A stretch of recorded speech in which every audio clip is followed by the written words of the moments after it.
Mary Jo, thank you. So much of the current call for change in policing stems from the death of George Floyd. Back in 2011, another man pleaded with police for his life, and he died right here in Milwaukee. Milwaukee police say the death of Derek Williams changed the way force is used. The I-team discovered the numbers tell a different story.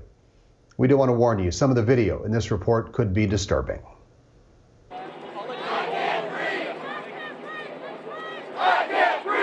A decade before the words "I can't breathe" become the rallying cry for the Black Lives Matter movement, they were said in the back of a Milwaukee police car. I can't breathe, son. You're talking about You're just playing games. 22-year-old Derek Williams gasped for air in the back of that squad car, asking for help. Minutes earlier, Officer Richard Ticcioni had Williams pinned to the ground with a knee across his back. Officers restrained him and broke a bone in his neck so he couldn't breathe. He was murdered. Williams died in police custody just minutes later. The medical examiner originally ruled that death natural, but later changed it to homicide. The three officers who ignored his cries for help, Ticcioni, Jeffrey Klein, and Jason Blakewile, were never disciplined, though Milwaukee Police Chief Alfonso Morales says this did change his department. I think we've come a long ways in the last 2 years. We've had some incidents, and I can't forget about them because it put us in the direction that we are now. Chief Morales says a big part of that is training officers to de-escalate tense situations, only using force when necessary. But records reviewed by the I-team show the use of force is still prevalent when officers arrest African Americans. Fire and Police Commission reports show in 2018, 78% of the time police used force, the person was black. That's an increase from 2011, the year Williams died, when 75% of use of force incidents involved a black person. Every year in between, 73% or more of those incidents involved an African American in a city that's 40% black. Nothing is different. It's intimidating, it's bullying, it's terrorizing.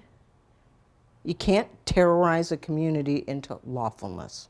Attorney Robin Shello worked on the Derek Williams case and, by her count, 50 others involving police. She believes little has changed since Williams' death a decade ago. We talk about it as a culture of change, and the culture is going in the wrong direction. Chief Morales says the high use of force numbers against African Americans come from the high number of times police are called to those neighborhoods. Police districts 3, 5, and 7 make up about 64% of all use of force incidents. It's not like the police are saying, today we're going to go here and we're going to make arrests.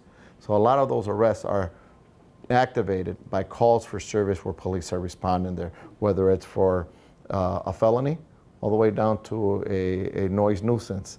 But those are calls that the community calls the police to go there. Compared to other Midwest cities, Milwaukee's use of force rate does not seem unusual. In 2018, Milwaukee police reported a use of force 682 times, or in 3.4% of arrests.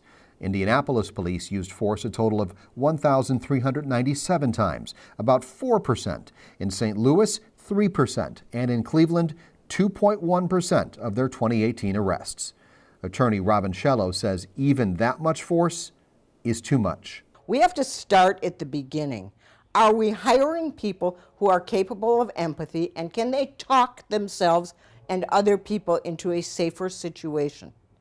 If they need their guns and their tasers and their billy clubs to do that, we are hiring the wrong people. Chief Morales acknowledges there is still much to do. Bias and racism need to be rooted out on a police force that's only 17% African American in a city that is nearly 40% black. If you never worked with a person of color, or grew up with a person of color, or seen a person of color, you may be assigned to a district where it's predominantly of color, and now every call that you respond to is a call in crisis.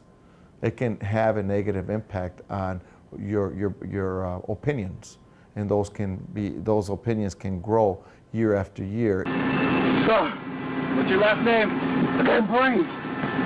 You're breathing just fine. Rooting out bias will take time. Derek Williams' death changed police policy quickly. I can't breathe. The words "I can't breathe" have to be taken seriously.